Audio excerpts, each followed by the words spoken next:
That is accountability. The member's time has expired.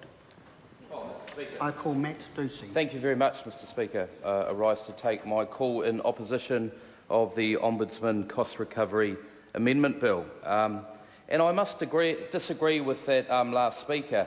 I in no way found Paul Foster-Bell's contribution disturbing. I felt the contribution of giving us a background of the evolution of Ombudsman's offices through a range of countries was very enlightening. And I think when you take a look at history, it gives us great comfort as we step forward and think about new ways of working. So I'd like to thank Mr Foster-Bell for that contribution and for his contribution tonight. Mr Speaker, there's a great game of rugby this weekend. Hurricanes are playing the Crusaders, and in any game of rugby, players have got to be nimble and show dexterity. And I don't know if the Honourable David Parker has ever been compared to a nimble rugby player before, but I must say he was, well, there you go, he was one. So he was a nimble rugby player, and I think, Mr Speaker, that shows through. Did you notice how he was on his feet, how he was able to shift from one narrative to another? Because let's be honest, this bill's been in the ballot for about 5 years, and it was probably put in there in the days when the Ombudsman office was perceived as to be underfunded.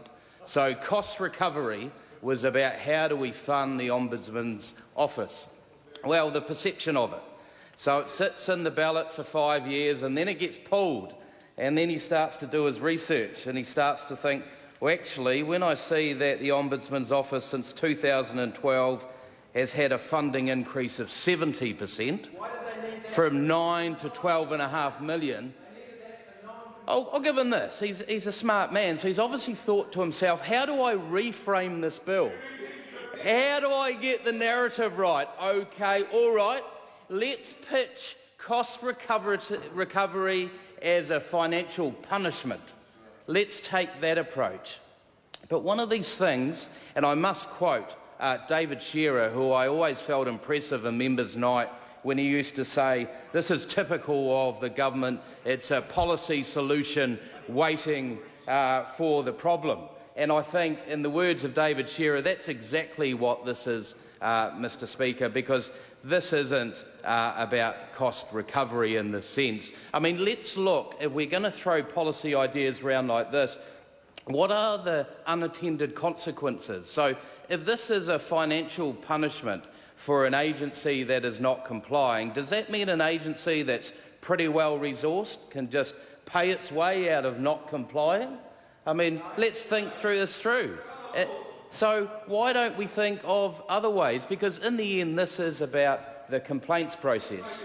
We're hearing a lot about OIA, and really, probably this is fundamentally what it's about. But overall, if you were to look at the metrics of the Ombudsman's office, from the 1st of July 16, 70% of complaints resolved in 3 months.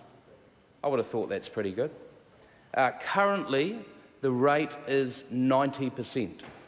So 90% of complaints are resolved in 3 months. And we're working towards a total of 2020. And that total of 2020 will be no complaints longer than 12 months. Now, there'll be plenty of people in this House, Mr Speaker, who have worked managing complaints processes. And when you look at that, time is not necessarily the definitive factor. We all know in a complaints process there is the variable of complexity. So sometimes taking time is not a problem. Taking time is the ability of the person to investigate it to its fullest and come out with a finding, because not only with the finding and the investigation, it's also the learning and understanding, because a good complaints process should have a good feedback loop. How that learning and knowledge will then go back in to the institution to improve it, Mr Speaker. So I think we need to look at a range of issues, but unfortunately this bill won't get to Select Committee.